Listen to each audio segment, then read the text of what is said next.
The Earnestly Speaking podcast is a show that is founded on free-flowing conversation and may at times venture into mature subjects. Listener discretion is advised.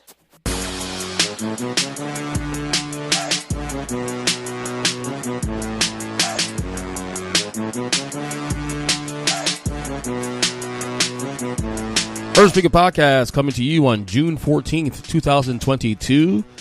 Whoa, well, it's been a little while since we did a little solo pod here in quite a while. How you guys doing? I missed y'all here on Earnestly Speaking podcast. Of course, this podcast, you subscribe to all podcast catchers such as Spotify, Stitcher Radio, Google Podcasts, Amazon Music, you name it. What am I missing? Stitcher, Spotify, Google, Amazon, Apple Podcasts, yeah. You know, it's funny. I say that all the time. Like you think I get used to saying that. I mean, for the last 11 years doing the show, you think I used to naming all the names of other platforms this show is on. You know, of course, especially on YouTube. YouTube, we are on YouTube as well too. Some of the shows are videos. Some of the shows are they're on YouTube, but some of them you'll see my face, or faces on the show. So many solo pods like this one, for example, not necessarily you'll see me, but you'll still be able to follow it on YouTube. Just look up Earnestly Speaking Media on YouTube as well too. So, and in fact, if you haven't, for starters, I don't know why you haven't, please subscribe. We are closing on 100 subscribers finally. I think we're 15 away. I think it's gained 2 more today, actually. So thank you very much for the people who have subscribed recently too. We got a little bit of more subscribers in the last couple of days. So let's start here because we have a lot to get to. I haven't done a solo podcast in well over a week. I have. It has been a rough few weeks for me, for my family. We've had a rough month, honestly. And you guys been following the show, you probably can see that to some degree. Obviously my dog passed away. Actually, I think yesterday was a month that we put him down, OC. And then, my kids ended school a few weeks ago, and literally from the day after they ended school, my entire family's been sick. You know, my youngest son got sick. My oldest son got sick, constipation. Had to go to ER at one point. The youngest son maintained being sick for a while. Then my wife, after that, got sick. She had a rough 2 weeks. She missed almost 2 weeks of work. I caught the bug at the end. Nothing heavy, but I did catch the bug for a couple days. To the point where I actually ended up missing one episode of Take 3 Wrestling last week. And didn't really podcast really much the last week or so.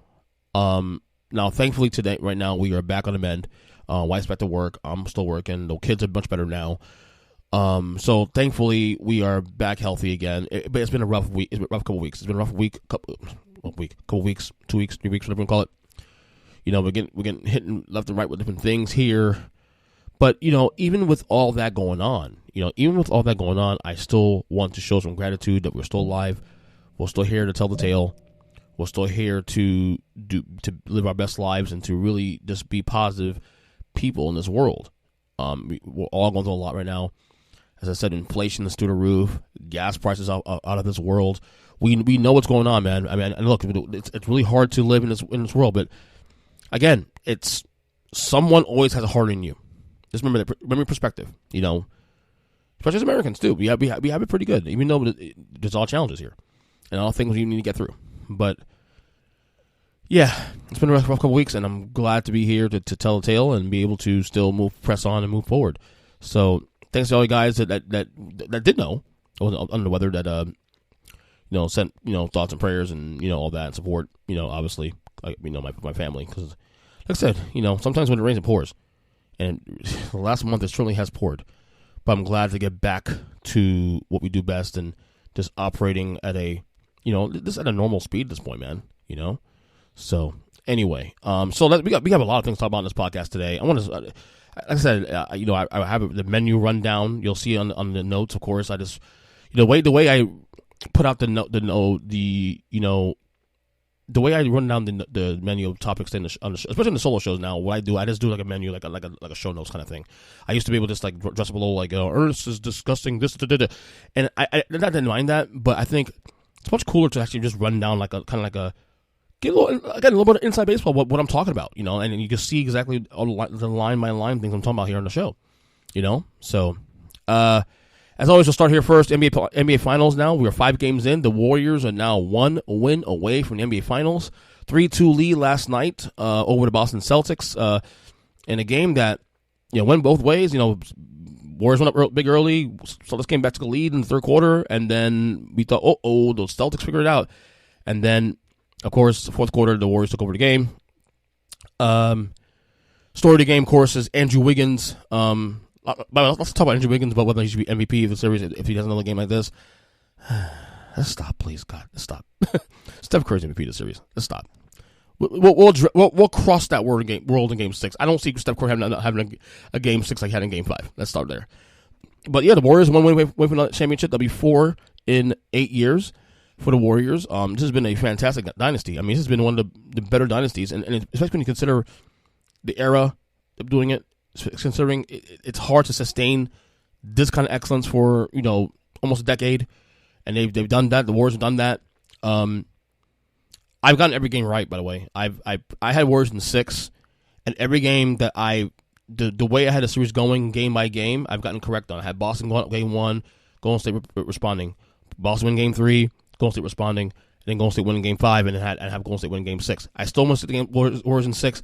I do think Boston Celtics have been, to this point, such a fighting team, that it would not surprise me if they win Game 6 and we go to Game 7.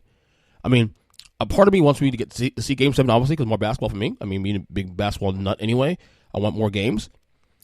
I am rooting for the Warriors in the series, though, so I would rather them just close the deal out. I'd love to see Steph Curry get his 4th ring, and then really this, as we've been talking about on this podcast, he wins ring number 4, and the MVP with that. On top of that, we're talking about him now entering the top 10 discussion. This has been the topic we've had in this podcast for the last couple weeks now, and we are now one game away from doing that. One game and an MVP selection from that being a thing. So let's see how it goes. Game 6 on Thursday night. Our own Mikey B, of course, of Taste Wrestling, as well as 1/4 of the Football's Awesome podcast here, will be up in Boston that day. I don't know if he's not going to the game though, but he'll be in Boston that day. Obviously, won't be for a clinching situation for the Celtics because they're down 3-2. And of course, he's a Celtic fan too, still this one there, but oh well. But yeah, this should be a fascinating Game 6. I think, like I said, Andrew Wiggins has been fantastic in this series. You gotta give him credit. And like I said, we knew this was going to be a challenge for the Celtics to sustain, trying to shut down Curry. And again, Curry had I don't say horrible. Steph Curry didn't have a good game 5. 0 for 9 from 3. But Andrew Wiggins stepped up. Klay Thompson stepped up. Jordan Poole had moments. Draymond Green played better in this game, for the record. So like I said, when you have that happening, and you still can't beat Golden State despite Curry not playing well, yeah, that's a sign that things are going to be tough going forward. Boston has been 2 straight. Got to win in Boston on Thursday, and if they even do that, bring back to Golden State on Sunday for Game 7. I personally, like I said, I have the Warriors in 6, and I think I'm going to stick to that pick, obviously. So that's just that. All right, let's get to since we're talking about the Warriors and potentially their, this dynasty they've been on for the last 8 years. This is the 8th final appearance and 6 final appearances in 8 years. We're not doing this whole top 5 thing now every week on the podcast. So this week I'm going to give you my personal top 5 NBA dynasties in NBA history. Here we go. Number 5, I have the San Antonio Spurs from 1999 2014. Won 5 titles in 15 years. But I think the really impressive thing with the Spurs in those 15 years is that they made the playoffs every single year. They were almost always in the conversation to being inside. If they weren't in the finals, they were at least in the conference finals, bailing out the Lakers or whatever maybe. And I think they could have won 6 if the Ray Allen shot doesn't happen. Obviously, they win 6 in 15 years. And this is also impressive the fact that in any of these finals they won. They never repeated either. There was no consecutive years. They won in 99, 1 in 2002, 1 in 2007, 14. So it's one of those things where they've been this really dominant to sustain excellence for a long time. People say, well, you need win 2 or 3 or 3 or 4 to be dynasty. No, not necessarily. If you can win a bunch in a span of 8 to 15 years, and not only that, not fall off, that to me is impressive. So Spurs number 5 for me, fifth best NBA dynasty of all time. Number 4 for me is the Boston Celtics of the 50s and 60s. The 11 titles with Bill Russell, 11 titles and 13 tries. Look, if we're going to say, oh, well, I don't think it's right because, they played in the league with the time there's only 10 teams in the league and all that. And I get that. But, we can't also penalize Bill Russell and that crew for the environment. It is what it is. They didn't pick having 10 teams. They didn't say that you have 10 teams in the league or 15 teams in the league at that time, or what it was. The matter is, they whatever the environment was for them at the time, they figured it out and won. And that's all that matters. So you got to give them some credit. I'm going to put them at number one because I recognize there was only 10 teams, whatever, in the league at that time. But at the same time, they still were consistent in that era. So you got to give them credit for that too as well. So you course correct that ranking. Number 3, and obviously this could go even higher, assuming they win the title this year. Golden State Warriors. From 2015 to now. Again, doing it in this era, LeBron and all the stars, and be able to do it with this talented core of Curry, Clay, and Draymond. Yes, I got Durant for 2 of those as well too, but at the same time, just doing it in this era, again, Spurs were still pretty good at the time when they won their first ring. You had a lot of good, decent teams in the West, especially too. The Warriors should get their flowers, and then again, it's hard to sustain excellence this long, and I think we need to give credit for that. Number 2 for me is the Chicago Bulls of 1991 to 1998. The only reason this team's number one for me is that Jordan took a break, and I don't think people giving up. I don't think people giving up criticism for Michael Jordan taking a break after the 3rd title. Jordan being able to reset for a year and a half and come back. And I know people say, "Oh, his dad got murdered," all that. And okay, I get that, but they were already reported to him leaving for a while, and maybe before his dad, got killed.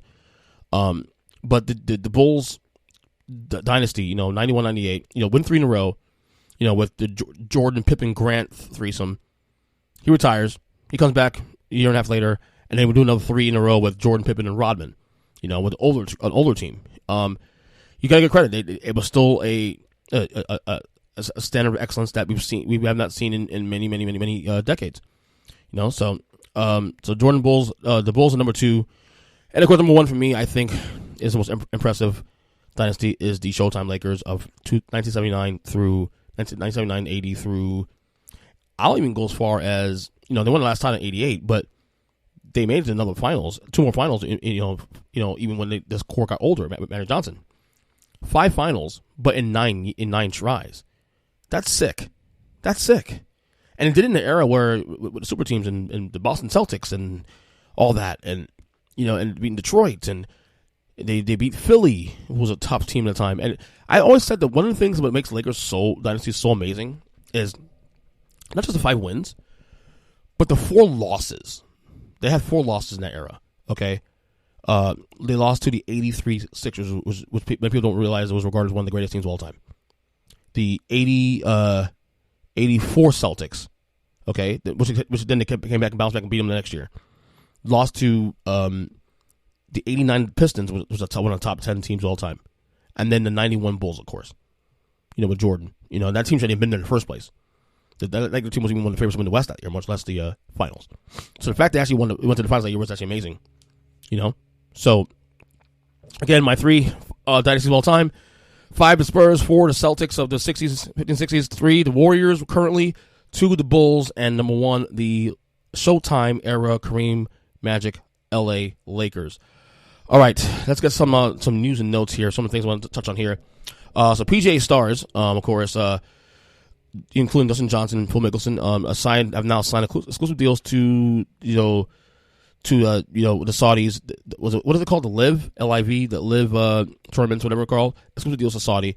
The PGA has suspended those guys. I think it's 17 guys now that are part of that tour now. Let me part of that tour when it actually is, when it comes out.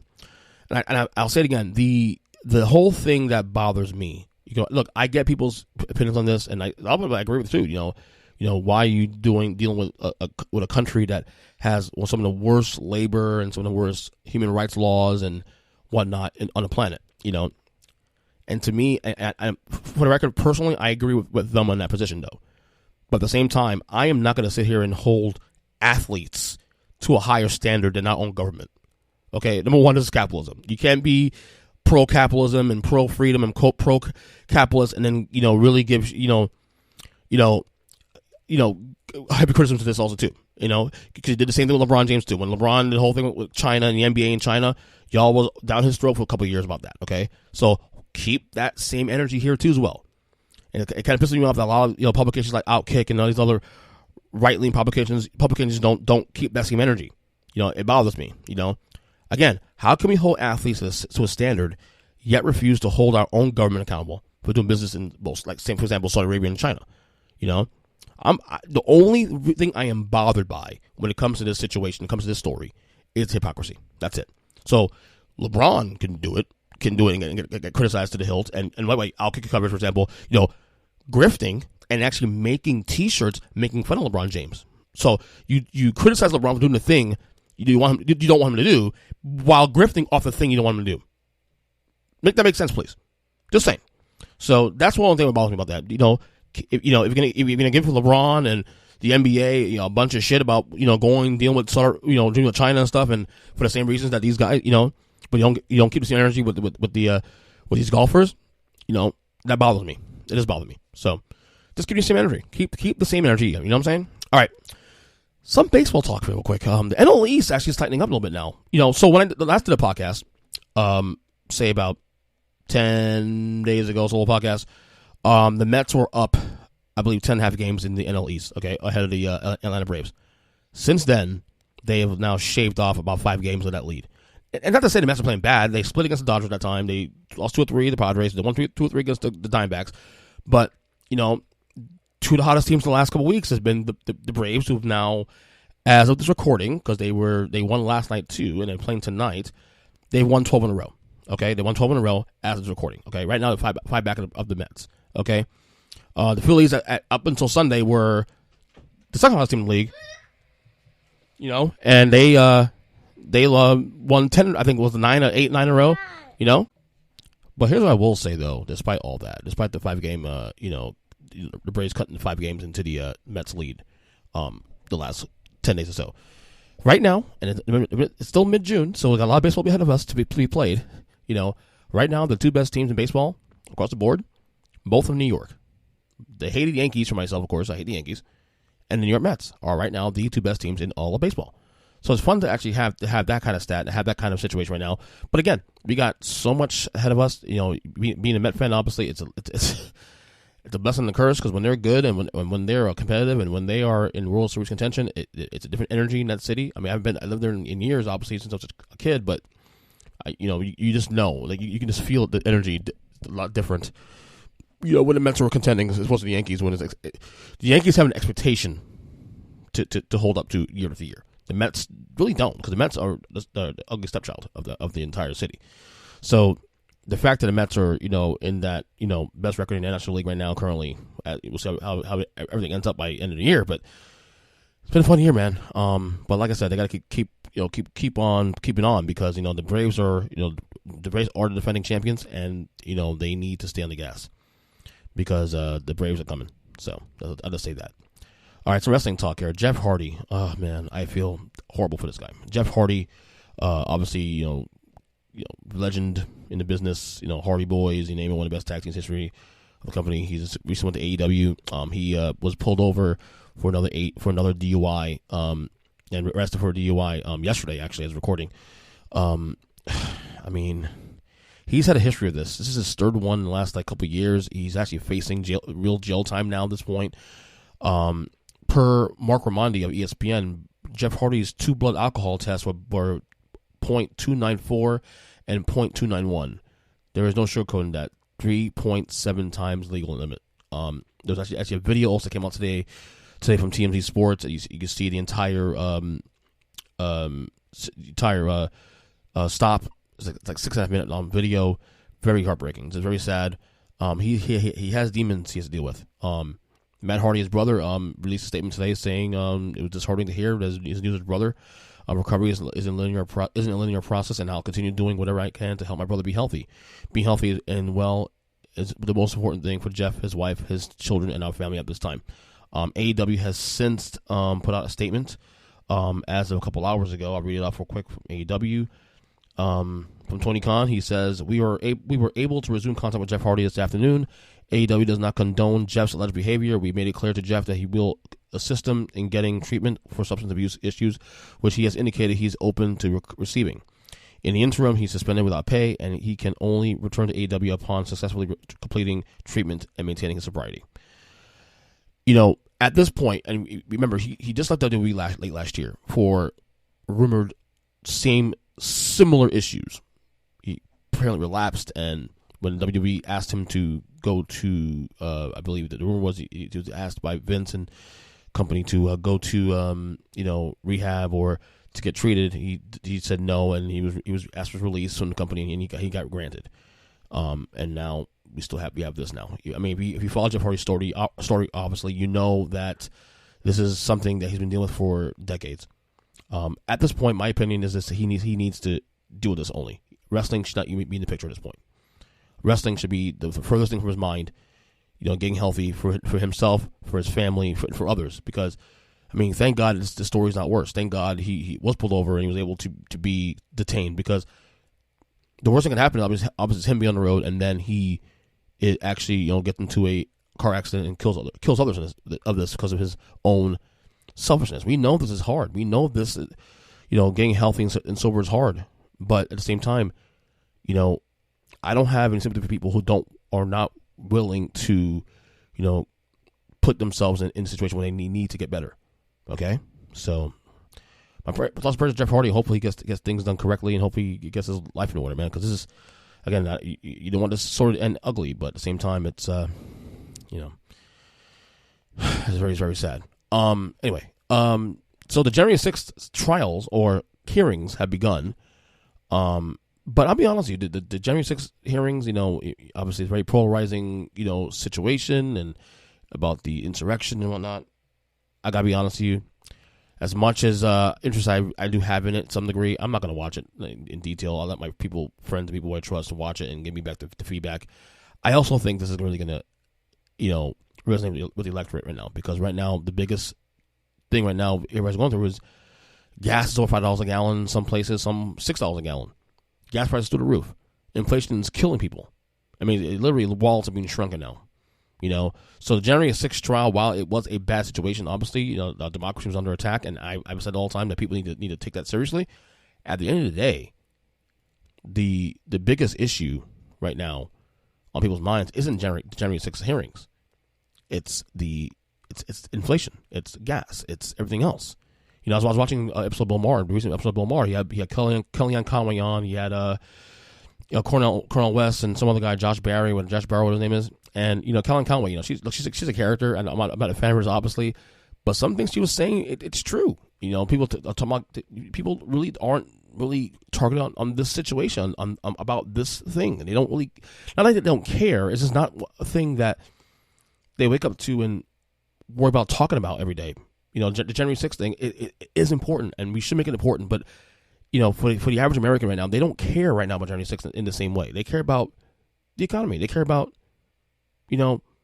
basically gas is over $5 a gallon, $6 a gallon in some states. And they care about the fact that, rent's going up and mortgages, interest rates going up now and this and that. And that's what they care about. And that's the thing I think with Democrats, especially too, I know that this is a priority and they want to, prevent Trump from running again and sticks to Trump, and I get that, and obviously Donald Trump, I have my issues with, how he handled this, the January 6th and all that. I think there's a lot of responsibility that he should hold to that, obviously, but we're here now. We took 18 months to get to this thing, or close to 18 months to get to this hearing. Meanwhile, we have this, gas through the roof, and everything else. So I don't know. Perception's reality, I don't know. I just don't know if this hearing is going to resonate when it comes to the midterms. Because, at this point, Democrats now are relying on crisis to survive the midterms in November. They're relying on the Roe v. Wade leak. They're relying on the gun control topic now has come up again in recent weeks because of what's happened in recent weeks. And now this, January 6th. So I just don't know if it's the same thing. So And we got a lot of time ahead of us before we get to November in the midterms, and I still think November is going to be a massacre for Democrats, honestly. So, speaking of elections and whatnot, Ron DeSantis, our governor here in Florida, topped Donald Trump in the annual Western Conservative Summit straw poll, with 71% of participants wanting the Florida governor to run for president in 2024, compared to 67% with Trump. The next closest was 20% for Ted Cruz. I'm surprised Ted Cruz has any juice, honestly. Ted Cruz is such an unlikable guy. I don't care if you're Republican, Democrat, because I know a lot of Republicans who can't stand Ted Cruz. He just looks like a snarky little shit. I'm sorry. He just looks like one. It was the second year in a row for DeSantis, besting the former president at the summit, an annual gathering of around 2,000 party activists just outside of Denver. That straw poll comes on the heels of DeSantis also running neck and neck with Trump in a University of Nevada, Reno survey asking voters in the state to rate potential 2024 candidates. DeSantis received the highest favorability score of any Republican with all voters, 48%, compared to Trump's 42%. But was bested by Trump's 73.9% when those Republicans were counted. Now, this is what I will say. I have a lot of friends who I'm friends with, across the aisle, Republican, Democrat, doesn't matter. There's a lot of people I know personally that love Trump, love Donald Trump, but they do not want him to run in 2024. They realize that Donald Trump is still a very toxic figure, if not in the party, definitely nationally. And they believe that if Donald Trump was put up, for election in 2024, that especially the people who are moderately, moderates, for example, who would vote for a Republican but don't like Donald Trump, will probably pull the lever again for whoever Democratic nominee is, whether it's Joe Biden again, whether it's somebody else. And it's tough because Donald Trump, the perception is that Donald Trump is the party right now. But polls like this maybe changes the dynamic. DeSantis right now, obviously, he's coming out of he's up for re-election for governor in a couple months. He's going to win the governor. He's going to win re-election governor. He's going to win pretty easily. People saying between 5 to 7 points. I think he's going to win probably more than that. I think he's going to win between 7 and 10 points. I think it's a lot of people I know also too that were very happy with how he handled COVID. I'm one of those people who actually like the way he handled COVID. I've been very vocal about that on this podcast. A lot of people have been very critical of me about that. I am not a DeSantis fan by no means, but at the same time, though, I can acknowledge that the COVID way he handled it, I thought was good. I don't like everything else he does, though, in terms of the culture war bullshit he does. I can't stand that. But again, COVID was the number one issue and has been for the last 2 years. And if the person in charge of your state is making decisions, and those decisions he's doing has actually worked from a perception point of view, you're gonna get a lot of support, even people who don't necessarily agree with you politically speaking. And I have a lot of people, friends of mine, who not necessarily DeSantis voters who didn't vote for him in 2018, obviously, and don't necessarily like the guy, but also acknowledge that the way he handled COVID was good and helped. People able to work because of it. I think he's going to get a lot of independents and even some lean left voters to come out for him. And to be real here too, also in Florida, Democrats have no presence here in the state. They really don't. We haven't had a Democratic governor here in over 20 years. Democrats have one president, like Obama won here twice, but by less than 1 point in 2012.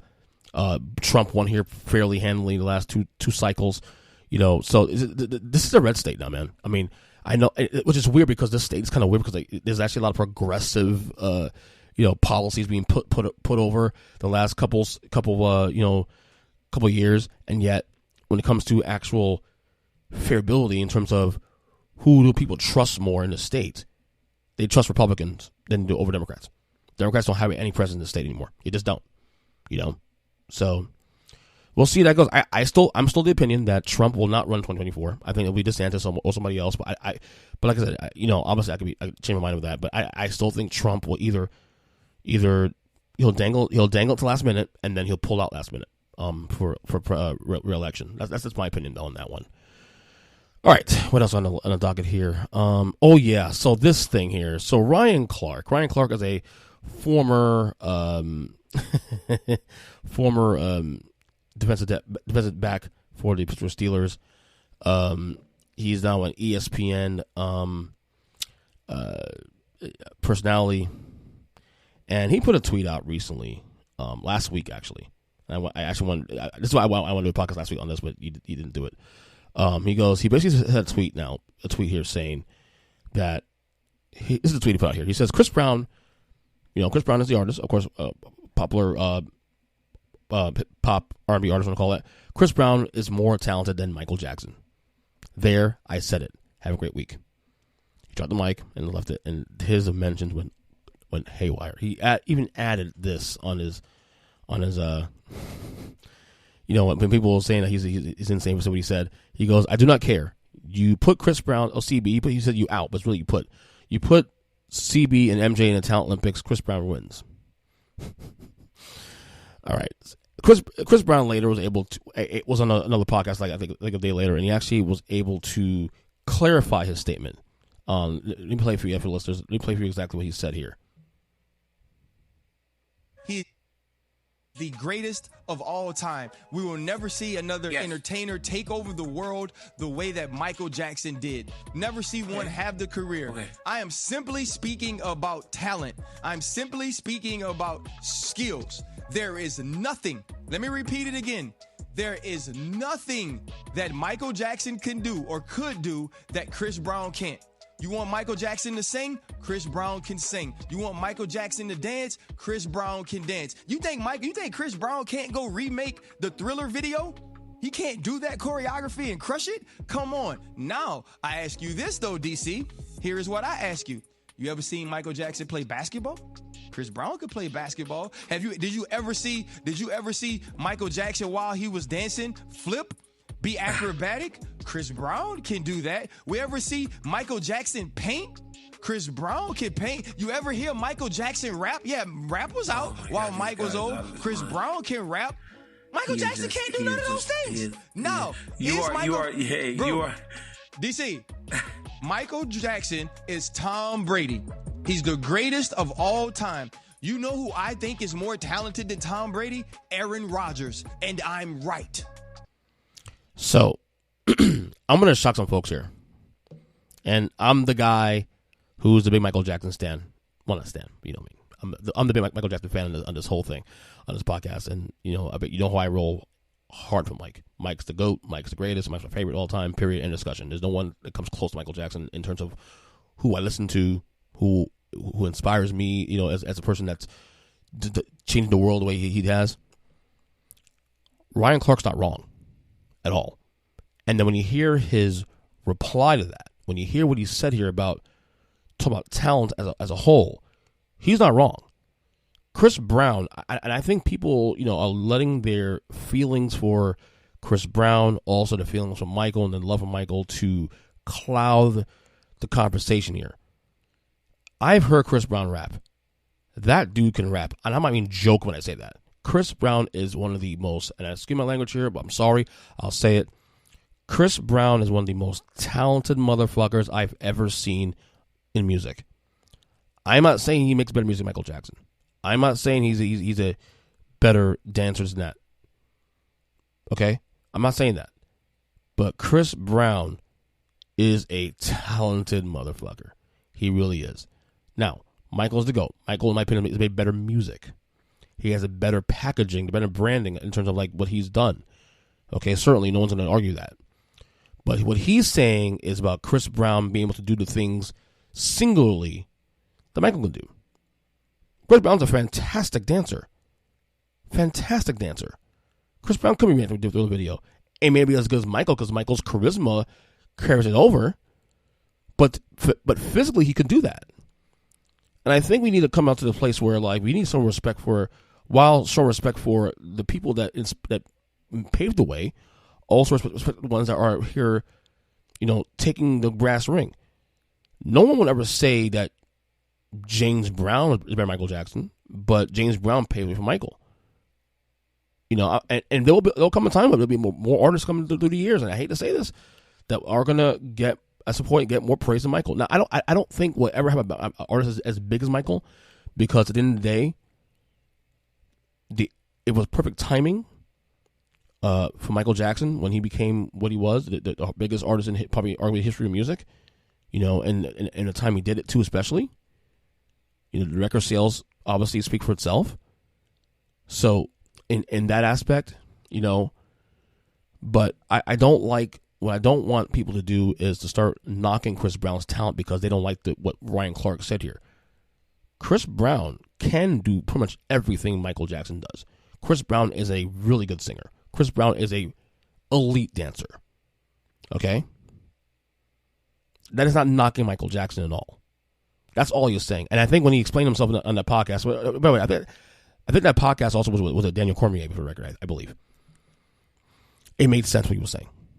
So I don't necessarily disagree with him either. That being said, Mike's still the GOAT. And I think Chris Brown will even tell him that too, that Mike's still the GOAT. You know what I'm saying? So let's just go with that. Okay. All right. A couple of things we'll get out of here. Let me see. A couple more topics I want to get to before we get out of here. This topic I think I'll save for the next show. Last one here. So last week I did finish watching the Real World Seattle season. I remember I told you all the podcasts I did, I was watching the Real World Seattle season. So what I'm going to do, because I've been into this binge now the last couple weeks now with the random Real Worlds I'm finding on YouTube, I'm going to rank the cast of Real World Seattle. I can find my thing here, my list here. All right, so obviously 7 people living in a house. Here is my favorite. You know, I'm going from favorite to least favorite because I think that's more interesting. My favorite cast member on Real World Seattle is Janet. God, she was beautiful. Janet Cho. And she's still gorgeous. I've seen pictures of her recently. She's still doing journalism, I believe, still. She was one of the most chill people in there. Very, very authentic. Loved her. Second favorite person on the cast, David. David was the guy from Boston. He was really cool. Laid back, that kind of thing. He had that famous he had a famous relationship with the person that was the casting member of that season, and then he was in a relationship with her, and then she lost her job because she was supposed to be dating somebody in there, Kira, whatever her name is. So David was my number 2. Number 3, Rebecca. Rebecca was the one, of course, that did music. She did a thing with Sir Mix-a-Lot, a couple songs with Sir Mix-a-Lot on the season. Very nice, very sweet. She had her own band after that. 4, Lindsay was cool. Lindsay's pretty cool. Lindsay actually reminds me of a coworker of mine, actually. She was doing TV work up until recently. 5, Nathan. I just watched an interview with Nathan recently on a random podcast on YouTube. He's doing very well. He had a lot of alcohol issues recently. He struggled with addiction as well. Just recently, he's found God and all that, and he's doing much better now. He's open to doing a homecoming if they ever do a Seattle one. He said that the Seattle homecoming could happen. There's still like 1 or 2 people still like on the edge of not wanting to do it right now. They're still undecided on it. Here we go. Number 6 favorite or second worst, Irene. And I consider putting her last because Irene was really, you look at the way she was projected. Now, obviously, this is reality TV, so some things aren't what it really seems. But she got really annoying. She got very, she instigated a lot of crap at the end before she left. And number 7 for me, of course, Steven. I don't give a shit, dude. Steven, she obviously slapped Irene when she left the show. I don't give a damn. You don't put your hands on a woman. I don't give a crap what she said. Call him homosexual, which is kind of fitting because now we find out now he's actually gay and engaged to a man. That he's had issues after the show. He got arrested for prostitution at one point and all that. So yeah, Steven was. I mean, that dude had so many fucking like anger issues and that it was insane. So yeah, I mentioned too that Seattle was a blah season. I forgot how good that season actually really was. It's actually one of the better seasons of in real history, honestly. Like to me, and granted they've had 20-something seasons, of course, maybe more. I've only watched really like 8 or 9 of them. I think I watched San Francisco. I haven't never watched the first 2. I never watched New York or LA. Still to this day. Okay, the original first 2. I watched San Francisco. Didn't watch London in '95. Watched Miami. I watched Boston, Seattle, Hawaii, New Orleans. Of course, there's the New Orleans homecoming, which we'll be doing a podcast on that very soon. What was that? New Orleans. Back to New York, the 10-year anniversary. In the same year, they did Chicago, which I'm actually watching again right now as we speak. And then Las Vegas. And then I remember watching a chunk of Paris, a chunk of Philadelphia, a chunk of San Diego, and then I was done. And then after that, I became an adult, and I was in a band, and I didn't have time to watch TV.